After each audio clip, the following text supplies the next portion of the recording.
So assalamualaikum everyone. Today আমি mutton started বনাইছো কিদৰে বনাও চাইহক এদৰে পিস কৰি কেন লব mutton তাৰ পাছত নহৰু আদা garlic লং ইলাচি পাউডাৰ হালদি পাউডাৰ জিৰা পাউডাৰ মিট মছলা পাউডাৰ জলকীয়া পাউডাৰ আৰু নিমখ দিব তাৰ পাছত পিয়াজ এদৰে কাটিকে দিব দিয়া পাছত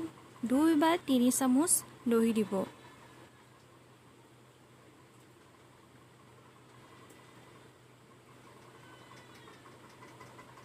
তাৰ পাছত ভালদৰে মিক্স কৰিব মিক্স কৰা হৈ গলে আমি কুকাৰ এটা লম 2টা বা 3টা সিটি মাৰিবলৈ দিব মটনটো ভালদৰে সিজি দিয়া পাছত আমি কেৰাহীত পানীখিনি ভালদৰে শুকুৱাব লাগিব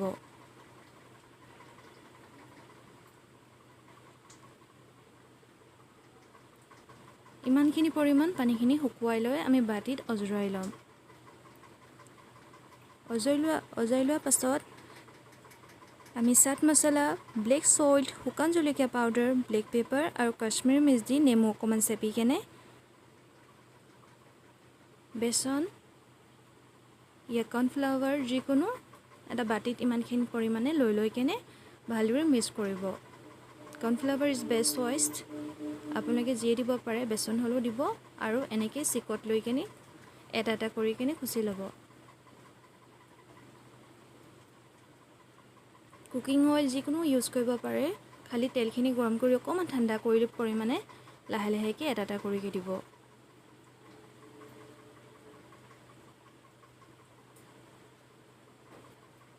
বেছি হিটত দিলে জ্বলি যাব সেই পৰিমাণে তেলখিনি গৰম কৰাৰ পাছত অকমান ঠাণ্ডা কৰি কিনে দিব এটা কৰি এই আমাৰ মটন started ready হৈ গল আপোনালোকে যি হল লগত খাই খাব পাৰে খুবে ভাল লাগে ফুল ভিডিও চোৱাৰ বাবে ধন্যবাদ